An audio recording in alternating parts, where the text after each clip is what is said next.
Allora, qui siamo sulle colline tra Verona e Vicenza, è la parte, proprio l'estrema parte orientale della Lessinia, dei Monti Lessini. Vedete davanti a voi si apre la grande pianura padana, poi ci sono le fasce collinari famose per il Soave e anche su questa collina dove mi trovo io ci sono vigneti che producono Soave DOC e come potete notare ci sono anche molti ulivi.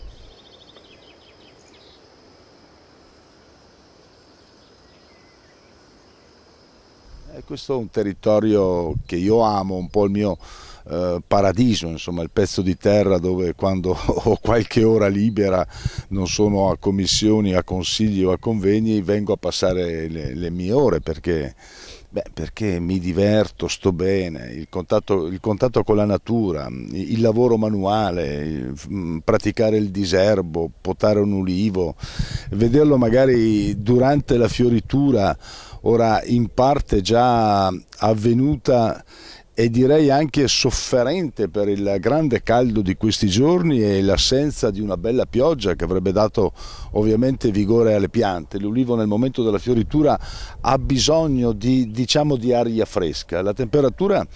in questi ultimi 2 giorni si è un po' abbassata, però insomma il grande calore dei giorni scorsi ha un po' penalizzato forse la produzione di quest'anno, ma come vedete questi sono ulivi abbastanza giovani, hanno circa una decina d'anni e sono stati appena sistemati, potati,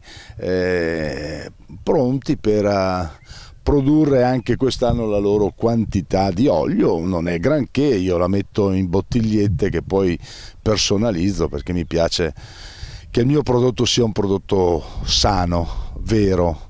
sia un prodotto che parte dalla pianta, va direttamente all'oleificio e poi li assisto il momento in cui le olive spremute insomma danno questo nettare che raccogliamo direttamente, che metto in bottiglia, che poi consumo a casa e offro con gioia agli amici perché lo considero un dono prezioso. Insomma, dobbiamo lavorare per salvare questi ambienti, dobbiamo lavorare perché i nostri figli possano godere di queste cose belle, diciamo di queste bellezze che noi abbiamo ereditato dai nostri genitori. Questo era un pezzo di terreno di mio nonno, di nonno Antonio, e poi alla sua morte è rimasto incoltivato per un po' di tempo, quindi ho ripreso in mano io la passione e vi assicuro che rappresenta una grande oasi di serenità, di tranquillità. Ovviamente animali, uccelli di ogni tipo, tratti di bosco lasciato lì a indicare come sarebbe l'ambiente se non fosse un po' coltivato dalla mano dell'uomo,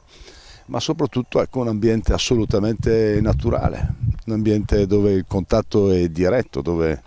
uno deve venire qua, come si dice, sporcarsi le mani, lavorare, chinare, pulire, togliere le erbacce, diserbare, fare tutti quei lavori che poi consentono alla pianta di crescere bene, di diventare bella. E questo vuol dire che cosa? Vivere in sintonia con le cose che ci stanno attorno, vuol dire vivere possibilmente con una serenità interiore che deriva anche dall'ambiente che ti sta attorno. E questo, lo ribadisco, va conservato e va preservato, non possiamo permetterci di abbandonarlo. Qui l'Europa può dare una mano a tutti questi agricoltori che magari non hanno più neanche reddito da questa attività, dove non si può usare il trattore, bisogna fare molte cose a mano, bisogna portare con piccoli mezzi le cose, il trasporto delle olive o dell'uva avviene anche in maniera faticosa, non c'è redditività. Ma se non c'è redditività va abbandonato tutto? No, se non c'è redditività bisogna che la comunità europea, le istituzioni